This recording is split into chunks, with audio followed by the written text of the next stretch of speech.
Greetings, everyone. Thank you all so much for joining us today. Welcome to the Foreign Press Center's program, representing the American Experience, award-winning filmmaker Stanley Nelson in conversation with Peter Nix. I would like to note today's program is on the record. We will post a video and transcript on our Foreign Press Center's website following the program. It is my honor to introduce our speakers today. Stanley Nelson is today's leading documentarian of the African American experience. His films combine compelling narratives with rich historical detail to illuminate the underexplored American past. A MacArthur Genius Fellow, Nelson has received nearly every award in broadcasting, including 5 Primetime Emmy Awards and Lifetime Achievement Awards from the Emmys, the Peabody Awards, and the International Documentary Association. In 2016, Nelson was honored with the National Medal in the Humanities from President Barack Obama. In 2019, the film Miles Davis, Birth of the Cool became Nelson's 10th Sundance premiere and first Grammy nomination for Best Music Film in 2020. In the same year, Nelson's 4-hour series Vick, about the complicated life and times of former NFL quarterback Michael Vick, premiered on ESPN's 30 for 30 to rave reviews. Nelson's works in progress include feature documentaries on the Attica prison uprising of 1971 and biographical documentaries on Frederick Douglass and Harriet Tubman. His latest feature film, a harrowing look at the crack epidemic of the 1980s, is titled Crack, Cocaine, Corruption, and Conspiracy, and premiered on Netflix on January 11th, 2021. With his partner, Marcia A. Smith, Nelson co-founded Firelight Media, a nonprofit organization dedicated to supporting emerging filmmakers of color and cultivating audiences for their work. Firelight Media's documentary lab has supported over 100 filmmakers whose films have premiered in theaters and on broadcast, cable, and streaming platforms. Their films have won Emmy and Peabody Awards and garnered accolades from festivals and critics alike.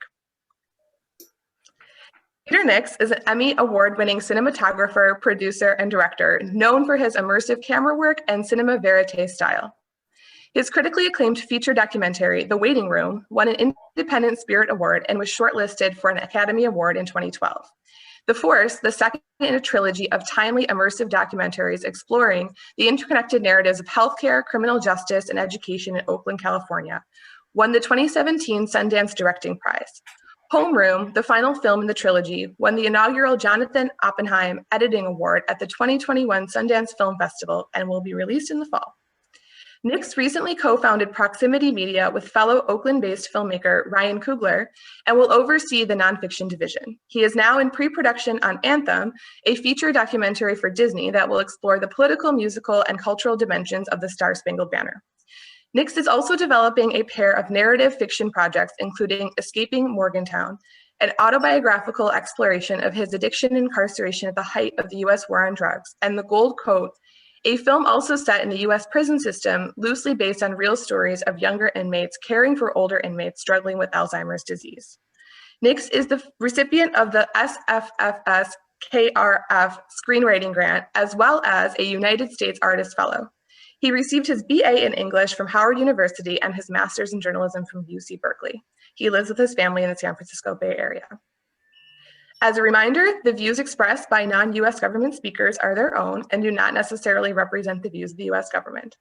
Following remarks by Mr. Nelson and Mr. Nix and their conversation, we look forward to taking your questions. If you have a question during the program, you can use the raise hand Zoom feature or send your question in the chat. So with that, over to you and thank you so much. Thanks, Katie. Hi, Stanley. Hey, Katie. It's so good to see you on Zoom. I feel like we should really be somewhere like in DC, like at a real event doing this in front of like a little crowd, but I guess for now Zoom is going to have to suffice. Yeah, maybe soon. Soon. We'll be back.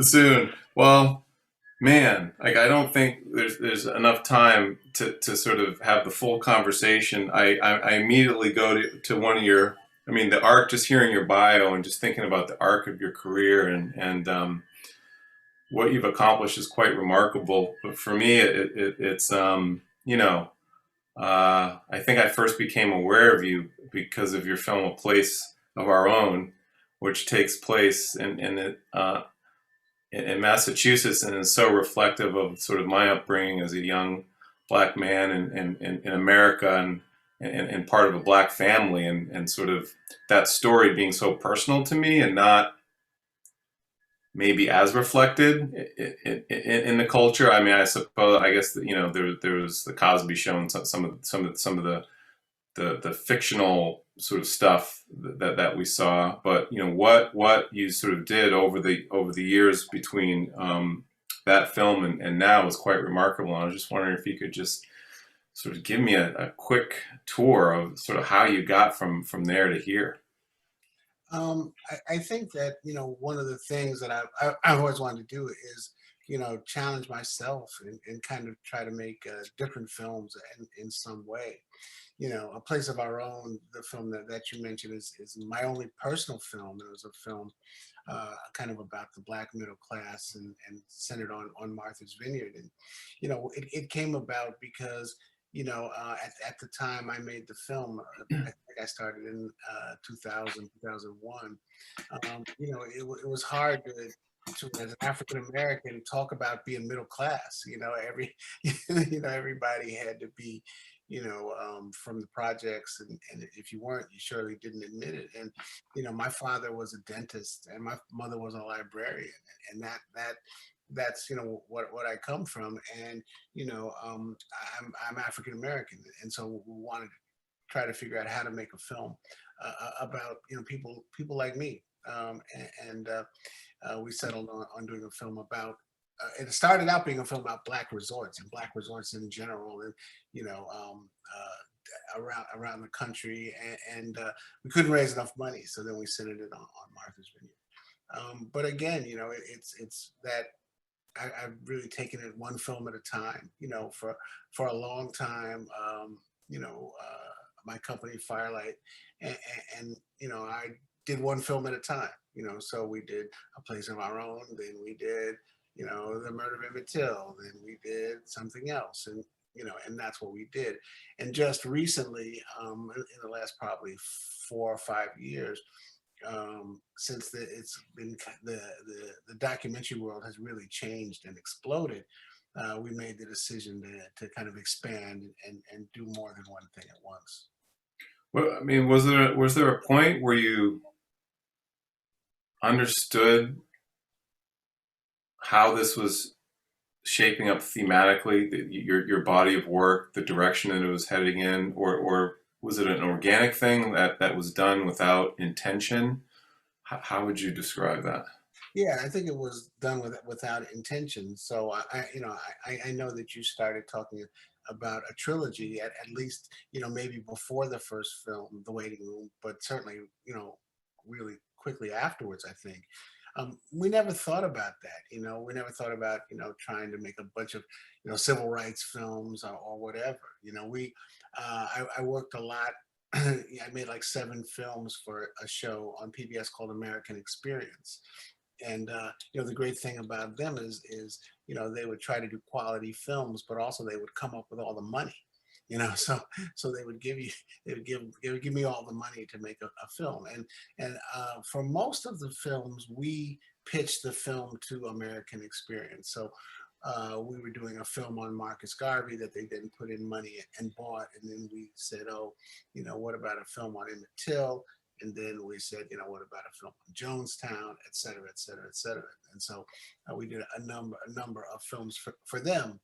I think that one of the things that happened was that when we did The Murder of Emmett Till, who was an African-American boy who was killed in the South in 1955, we found that there were still people alive. This was again in 2000 or so.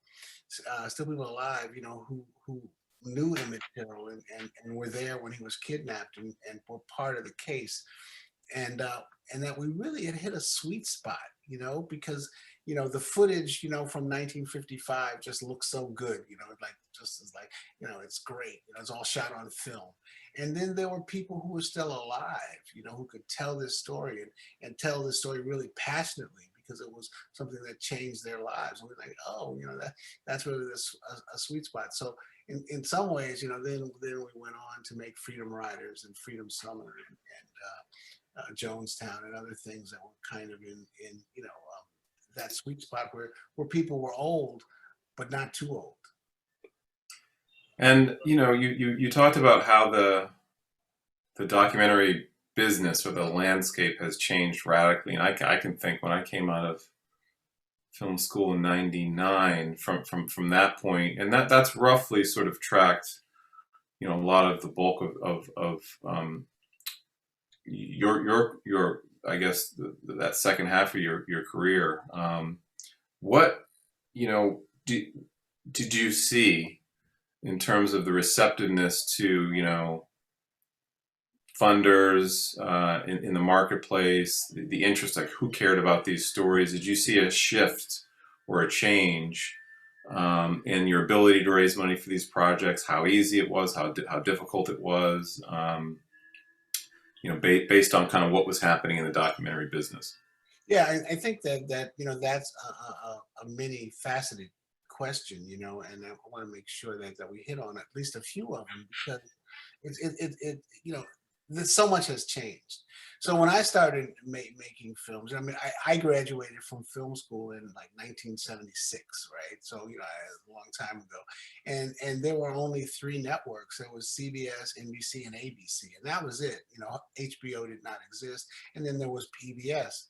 Excuse me, and ABC, NBC, CBS did not hire independent filmmakers. So if they wanted to make a documentary, which they hardly ever did, they would use their own producers, their news producers and their news camera people, and make the film. They didn't hire, Stanley Nelson or Pete Nix to do their film. So PBS was kind of the only outlet, and that's kind of who we started working for. And then HBO came in and started funding documentaries. But I think really the huge change is probably really been in the last 5 years, 10 years certainly, but maybe only the last 5 years. I think Sundance had a big deal to do with that, because they elevated documentaries in equal to the fiction films. So at Sundance, your film might get 4 or 5 plays.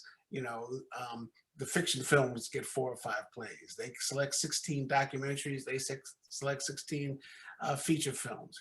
They give you a swag bag. They give the the fiction films a swag bag. So Yeah. they elevated the documentary film, and then I think that it's really the Netflixing of the world. In the last 5 years. That Netflix, Hulu, Amazon, Mm.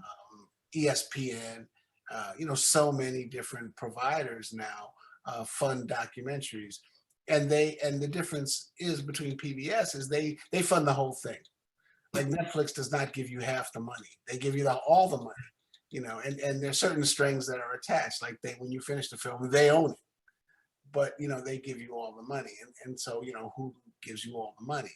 We're doing a film for show. So in the last few years, we've done films for BET, ESPN, Showtime, Netflix, and PBS, and that's just in the last couple of years. So it's changed, but I just want to make sure that I include this. But for kind of filmmakers who are at the top of the food chain or near the top, it's changed, right? But for beginning filmmakers, or a lot of filmmakers that only have one film under their belt, they still can't get in the door.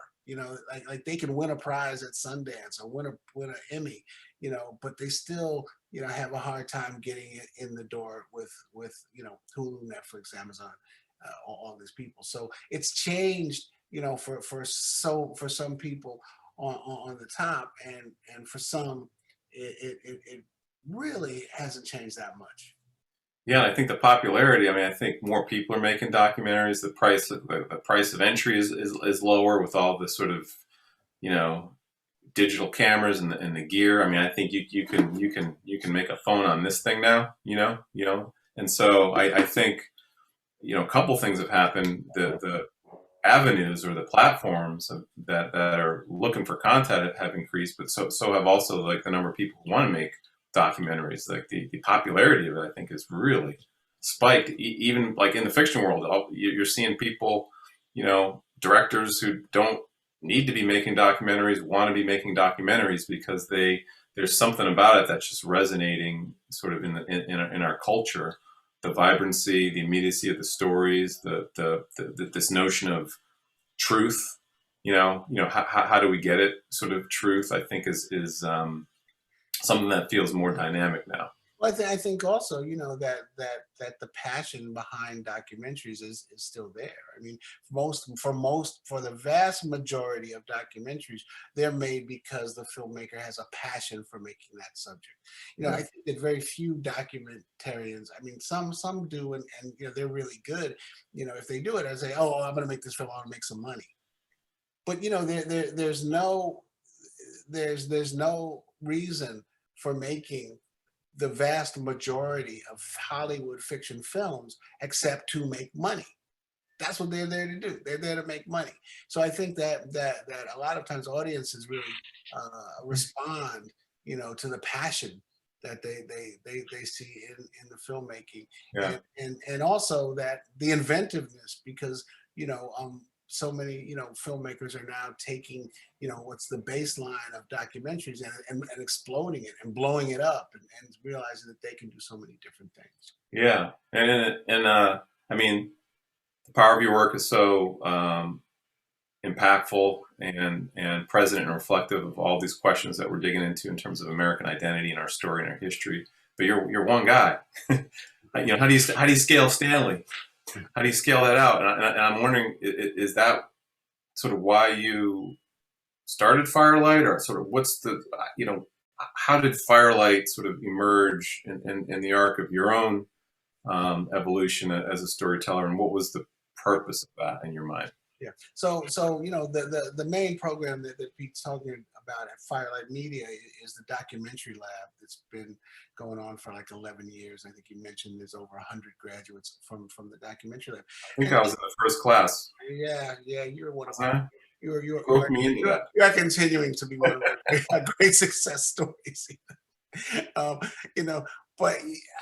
I think that it came partially from from one, I was getting a lot of phone calls, just, like people I didn't know, hey, could you, watch my cut, or could you, be a mentor or whatever, of young filmmakers of color.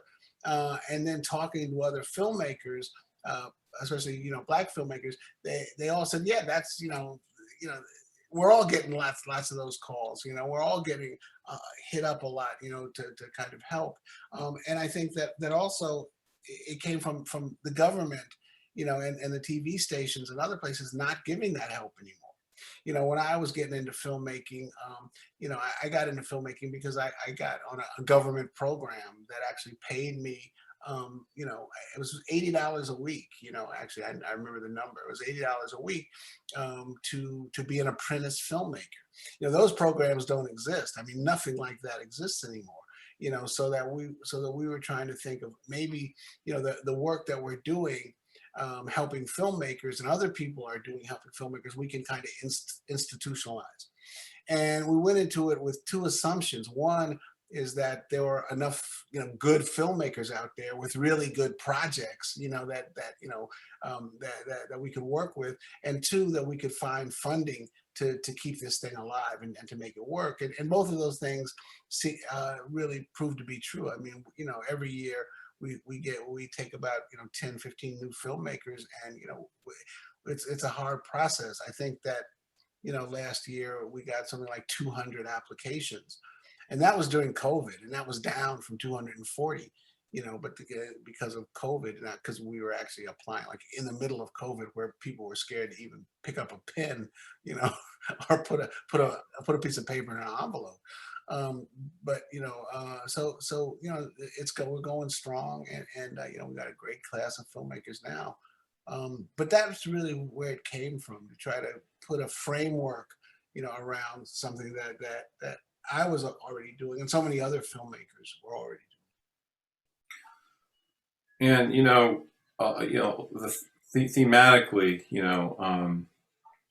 you're associated with telling the African American story, and in some ways, I see it as you're just telling America's story, and so much of America's story is the inability to reconcile the present with the past, and what that means in terms of looking into the future. And some of these recent projects that you've done, the crack cocaine, I was wondering, project in particular, sort of the Attica project, Black Panthers, sort of relating to matters of, justice and equity that are now resonating not just in America, but internationally, kind of what we saw after George Floyd, people at the Berlin Wall, reacting and responding. I was just wondering if you sort of could talk about this last slate of projects that you've done and sort of, what led you to them.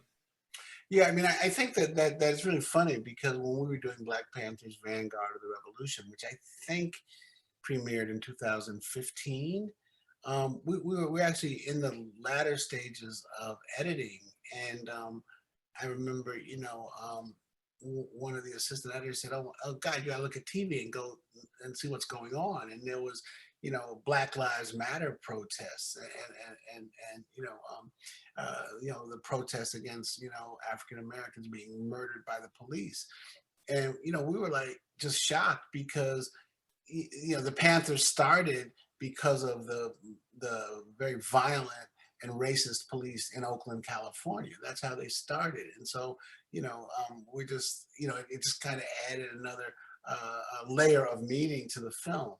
But we started the film, not knowing that. We started the film, thinking that the Black Panther story had never been told, and had never been told, the way that I remembered it. As a young 15-year-old in New York City, the Black Panthers were heroes. I mean, they were heroes to everybody that we knew, and they weren't scary. They were, I would, anyways, but they were very much heroes to us. And so we wanted to try to, look at the story again and tell their story in a very different way. Also, again, it hit on that sweet spot because the Panthers that were 20 years old in 1966 were really ready to tell their story. And so many Panthers that we talked to, a lot of them weren't the major figures. They were just part of the party.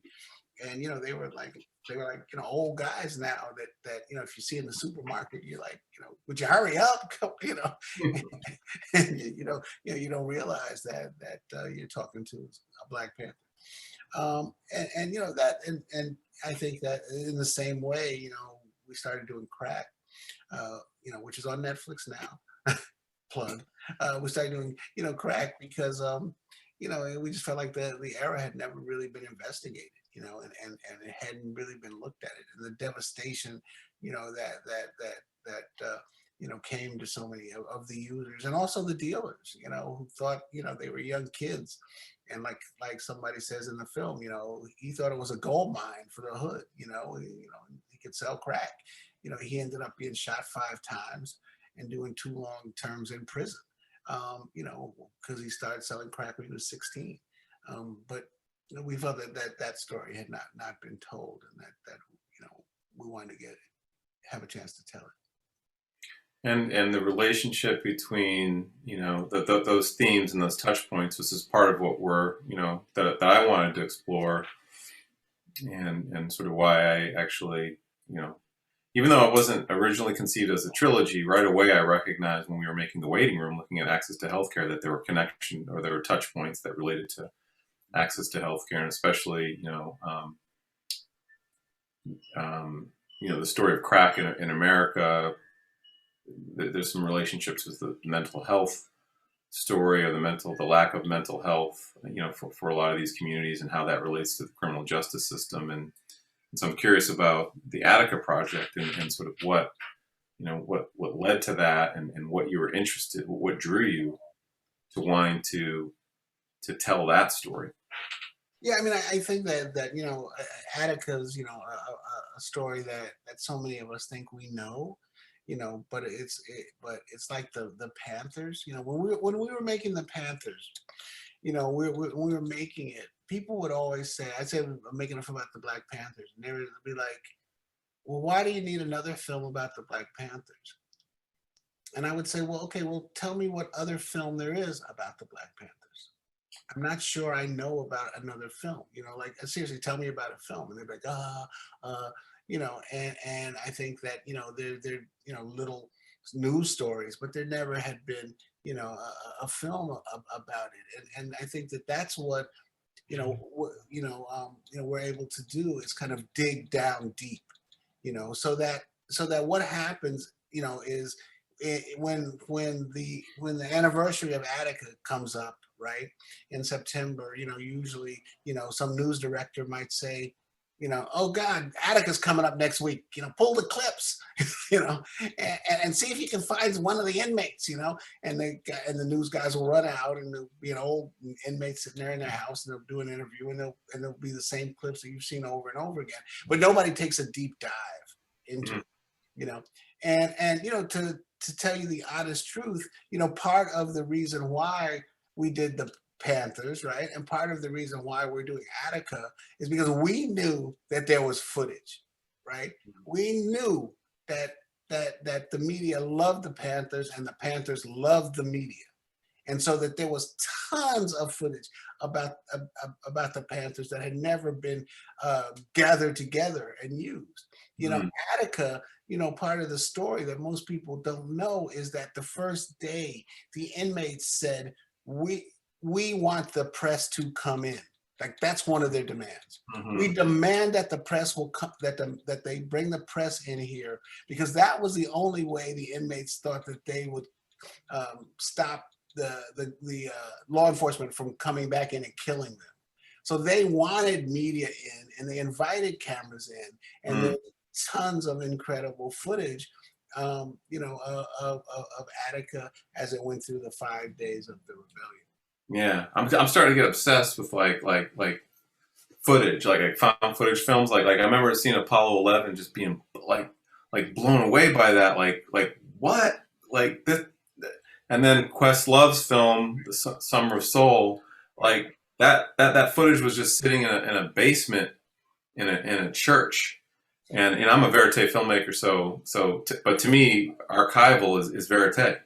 Yeah, I mean, I think it's really interesting. I just saw Time last night, Garrett Bradley's film, and I think it's really interesting that Questlove and Garrett Bradley both won docs for archival, films where they discovered footage, and it became the backbone of films. They both won awards at Sundance this year. Yeah, there's something resonant about it. I got a million more questions, Stanley. We're gonna get to the group has some questions for you too. But the last thing I'm curious about. I don't know if I've ever asked you this, but obviously I'm toying with it and have gotten roped into some fiction work, and there's a long history of documentarians who have moved from nonfiction to fiction, maybe not permanently, but have done projects. Have you ever entertained that? Are you curious about it? Are you interested in it? Yeah, I mean, I think that, I went to film school, not journalism school. I went to film school, and I was really interested. All I was interested in were making fiction films. I had D.A. Pennebaker was the kind of head professor, the kind of one of the kings of cinema verite filmmaking. And I would always have arguments with him because I was like, cinema verite is dead, I'm not interested, and lo and behold, I ended up making docs. But, I think that, it's like, and I think I'm getting too old, that I'm happy where I am. And also, I know that so many times, fiction films, you go through so much BS, that a documentary filmmaker will tell me, oh, I made a successful doc, and now I'm making a fiction film. And then, 2, 3, 4 years later, the film still hasn't been made. Yeah, think very carefully. I would tell everybody out there, every documentary filmmaker, just think very carefully. Yeah. Into that.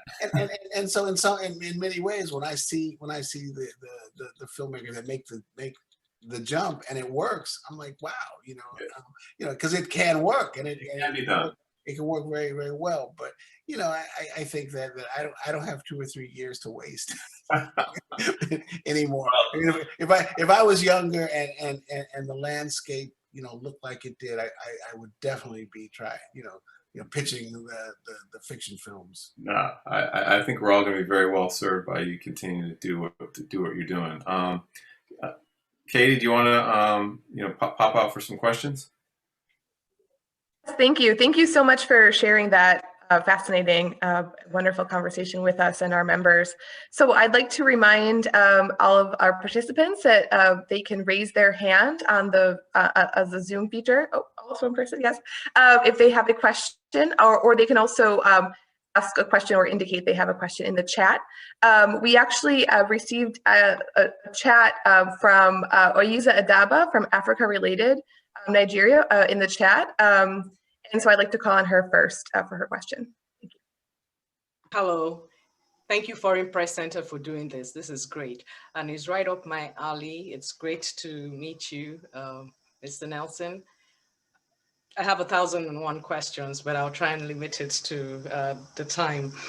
What is in today's culture of cancel culture, how would you continue to make films that remain truthful to our history? That's my first question. And then secondly, as a budding filmmaker, I'm about to release my first feature documentary film in the fall. I'd be obliged if maybe you can take a look at that. It's about a human person, living human. So how did you tap into, what did you tap into doing Miles Davis' Birth of Cool? And when you take human stories, whether they're alive or gone, what do you get into to be able to tell the person's true story? Well, I mean, Miles Davis is a character. He's a bigger than life character, so that there was so much to tell. One of the reasons why I felt that it would make a great film is, one, because of the great music Miles made, but also because Miles, it was so complicated. I mean, one of the questions that we asked ourselves, in the edit room and in the production was, how could a man who was in so many ways, terrible human being to people, make such beautiful music, and what was going on with him. And so that we wanted to we ended up, I think, telling the story of not only of Miles, the musician, and the music, but also of, African Americans, and definitely African American men in like the latter half of the 20th century, because that's what Miles was, and he was so much more than a musician. I think it's really hard to a lot of times to tell films about artists, because you have to try to transport music or painting or sculpture onto film. That can be really difficult. But I think that Miles, was such a unique character, and that we found so many incredible people who knew him and could talk about him, and that became characters themselves. Yeah, and my first question was, in today's cancel culture, how would you tell an authentic story? I'm not. I hear that term. I'm not sure what cancel culture is. You might have to explain to me what it is. I don't know. I'm not sure what it is.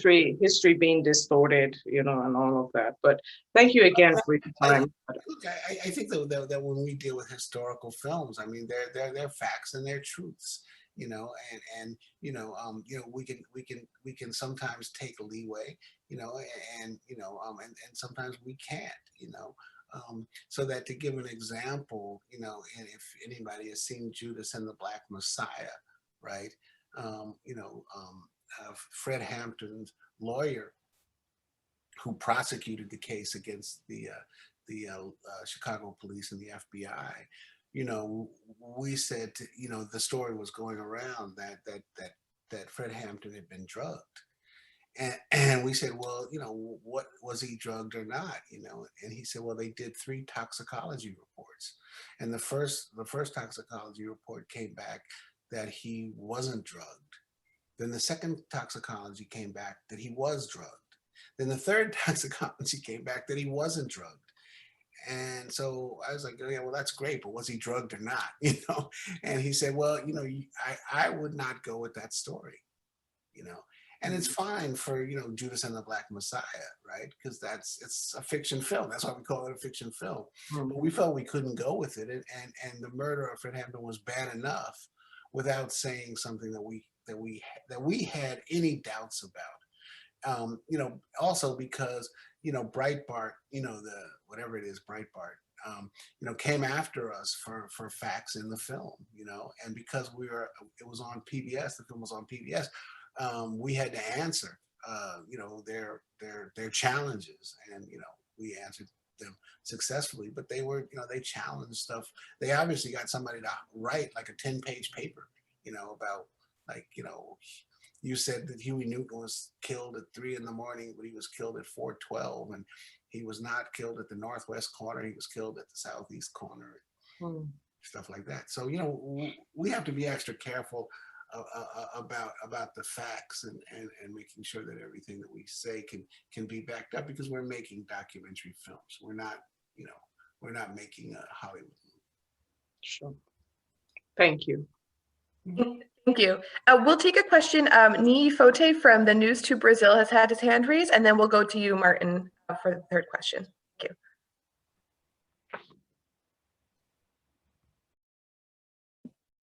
Hello, good afternoon. Good afternoon.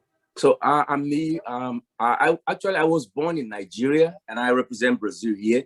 So I have like 2 questions for you. The first one is like you said your father was a dentist and your mom was a librarian. Did any of these influence your decision in going to filmmaking? I think only in that my father was a dentist who worked for himself, that's what I saw. If your father or your mother, works for the post office or something, okay, you may want to work for a company. I saw my father who had his own office and worked for himself. That seemed natural to me, and so that I think that it helped with my decision to go into independent filmmaking and not feel like I had to, get a steady job or, okay, so that I would be nervous about my future if I did not get a 9-to-5 job. Okay, my second question is that, okay, like, I don't know if you have any plan to go into, a documentary on COVID-19 and principally the situation in Brazil right now. I don't know. So how do you go about what you're going to, I don't know, about the project? I don't know, because like in Brazil, the situation is very, very complicated. The president is not in favor. It's like people are dying, etc. So how do you collect all your information to be able to come out with a documentary on that? I don't know if you want to go into documentary on COVID-19. Okay, so I at this point, I have no plans to make a documentary about COVID-19. I think that there's tons of docs, I'm sure, that are coming out that I don't even know about COVID-19. Some have already come out, so I'm not planning to make one. We may have 1 or 2 in the lab, but I'm not sure. Actually, I was just talking to my wife about Brazil this morning. And she mentioned that the president has refused the vaccine, yeah, which is just insane. It's insane. It's criminal. It's not only insane, it's criminal, but unfortunately, I have no plans to make a documentary about that. Okay. Thank you very much. Thank you. Thank you. So we'll go to Martin Burchardt from Information Denmark. Yes, hi, Stanley. This is Martin Burkhardt. So in the very beginning of your remarks, you touched on how you got to become a filmmaker as an African American.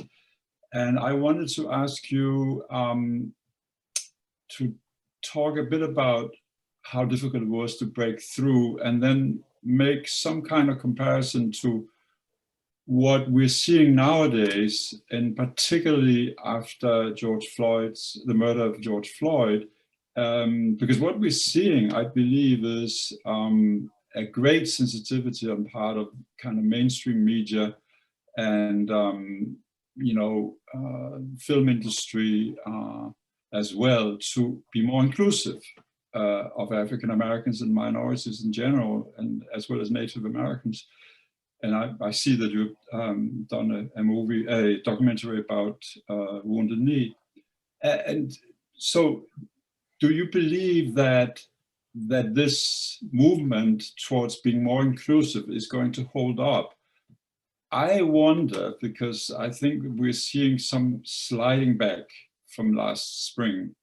And so it's something I think to watch, but I wonder what your take is on that.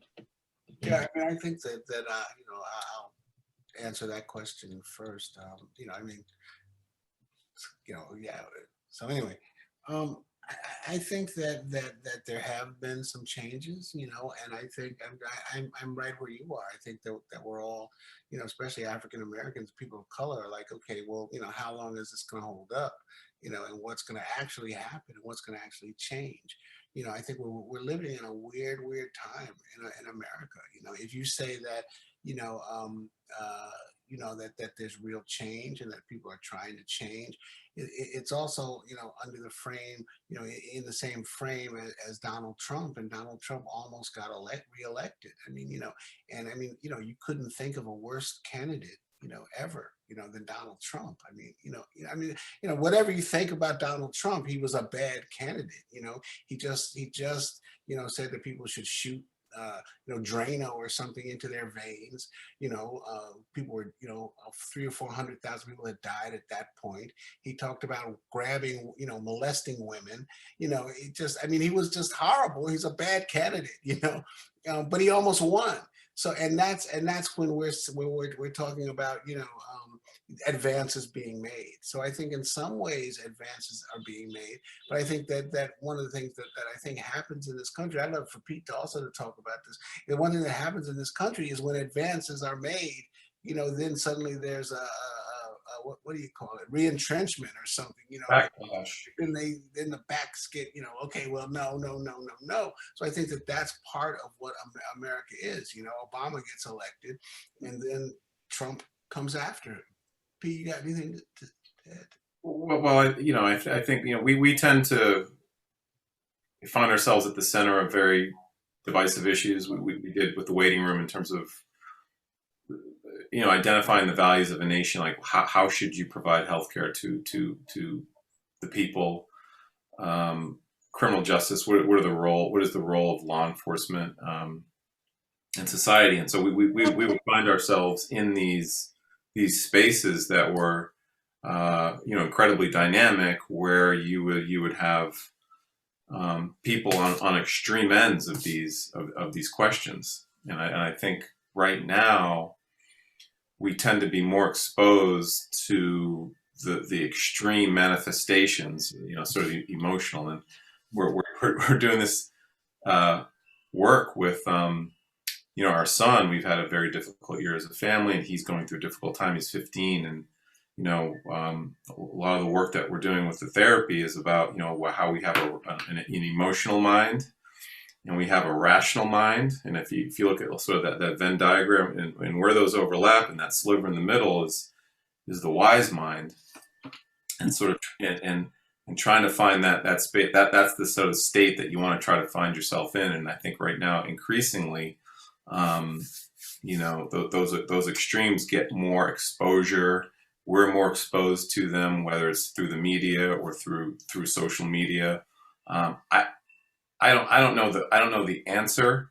I'm not, to how true this is in terms of a reflection of where people at. It's true what Stanley says, that this guy got, he's got 80 some odd million followers on Twitter, and he generated, he was able to get the votes of these people. But I think those people are still disconnected from who he is as an individual. They have their own lives. They are not him, in other words. And I think the stories that we tell, and what I strive to do, is actually get into spaces to tell their story as well, because I think that there is a disconnect, and then we tend to sort of have these groups. And it's not just in America. I think this is a global phenomenon, what's happening. And storytelling, to me, is one of the great antidotes to that, whether that's naive or not, Stanley. I think that that's part of what we try to do. There's an empathy building, or in all the arts that can be cumulative and address these issues, which are very real. Can I just follow up questions to both of you? What is your visceral reaction? What was your visceral reaction to what followed the murder of George Floyd, and then the sudden explosion of visibility for African Americans in the media and other places, and even like in companies, like they pledged to do this and that, racial equity. What was your visceral reaction to that, and initially, and how do you feel about it now? My initial reaction was great, and I still feel great. I don't, if somebody gives me $100 bill, I'm not going to question their motives. I'm going to take it and put it in my pocket. And so that's it. That's how I feel. It's really interesting. The New York Times kind of, I told my sister, she was calling it the Black Times, because it's like, and she's a writer who used to work for the Washington Post, among other things, but it's like, I opened the Times magazine, last week, and, it was a women's fashion of the first 30 pages, 25 of them had to be Black folks, and it's like suddenly, suddenly, I really think that in some ways, and I don't think it's a lie, I think some of these institutions are like, are looking at themselves and going like, oh my God. Oh my God, like look around. When I won, a Lifetime Emmy Award, and I gave a speech, and then, the whole auditorium at Lincoln Center filled with people. And I said, look around. There's no people of color in here, and you guys are all the people who hire people, you have to look around. You have to change things, because, so many people, they hadn't even noticed, and I do believe that oftentimes it's not anything malicious. It's just the way things are being done. I'll tell you one story that's really interesting. When we were doing the murder of Emmett Till, we were in Mississippi. And we were talking, we wanted a section in the film to be white folks, white Mississippians talking about racism and how it was in the 50s, right? And we're talking to this guy, he's pretty old, and we're saying, well, and I said to him, well, what did you think about the fact that Black people were not allowed to sit anywhere in the movie theaters except the balcony? What did you think about the fact that when a white person walked down the street, a Black person had to step off the sidewalk and let them pass? And he said, what? That's not, wait, what? What, really? Oh God, yeah. Oh yeah. God. He forgotten, or he didn't notice. He never noticed. And it's the same thing with the New York Times, like having no Black people, in the articles, or a TV show that will interview, it'll be about heart surgery, and it'll interview 20 people, heart surgeons, and they'll all be white men. All of a sudden, people are saying, oh, well, maybe we should, get a woman in there, or maybe we should get a Black person in there. And all I'm saying is, yeah, you should. I'm not hating them. Great story. Thank you. Yeah. Thank you. I'd like to ask our members if they have any additional questions, if they'd like to raise their hand. If not, we received a question in the chat, which was that during your conversation, you talked about the role of journalists in some of the historical events that you are now doing documentaries on. And I just, given that our audience today is the foreign press, I was just wondering if you had any thoughts regarding the intersection between documentary filmmaking and journalism. I think that we're working in a form of journalism. I don't usually consider myself exactly a journalist. I'm a filmmaker. but I'm also a journalist. I'm a filmmaker first, journalist second. It's kind of a married of the two. But I think journalists have played a huge role, in our history, that shows over and over again in the civil rights movement. The incredible journalists, who went into the South and did incredibly brave things. So I think journalists are really needed, and I also think that one of the things that's also been important throughout the history of America is journalists coming here and seeing things differently, that we don't see. We don't, white Americans might not see that Black people have to get off the sidewalk, but a journalist coming from a foreign country is like, what? Wait, what's going on here? And I think that traditionally, foreign journalists have been really important in making not only the world see America, but America see itself. That was good, right? That was like a speech or something. I like that. We should be out like now because that was like so good.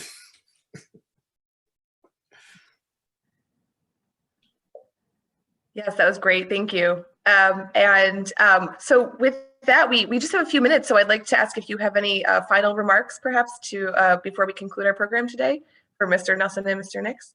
Mr. Nix, I'm really excited to see what you're doing with Attica, and so what are the plans for that? Where are you in the making of it? And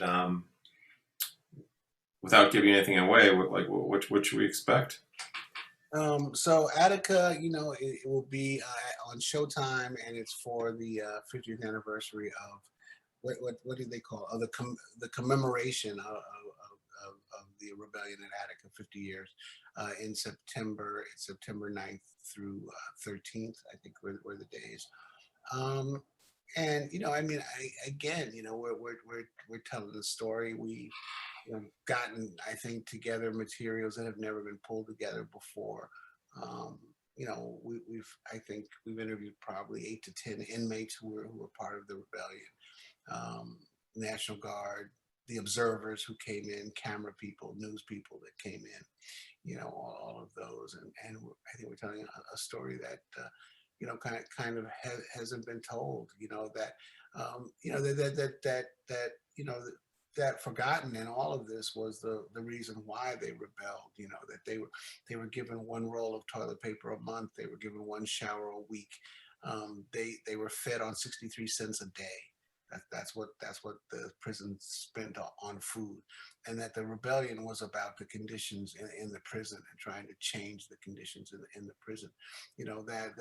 In this country, we lock up more people than anybody in the world, and when we lock them up, we lock them up as a way of forgetting them, and that we start thinking about it in a different way.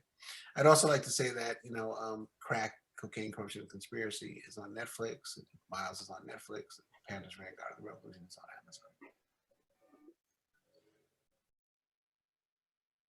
Great. Well, thank you so much for sharing, a little bit of your journey. And, we look forward to seeing more from Stanley Nelson. I look forward to keep getting inspired by you because, you were one of the first that inspired me and launched me on my career as you did for so many others. And I think that's what's so significant, not just about what you're doing with Firelight, but, the example that you've set and the inspiration that you are giving to, my generation, the next, I'm Gen X, so I'm starting to fade off, but this new generation, these young people, the people that were out, marching in the streets after George Floyd, they all have something to say, and I think they're going to be looking at your work and being inspired by it. I hope that they see your work. I think part of it is directing and not letting us forget what's come before us and reminding ourselves of our own stories. So thank you for that. Thank you so much. Thank you everybody for the opportunity to speak, and I'm just so glad that I played a little part in unleashing Pete Nix onto the world. A little.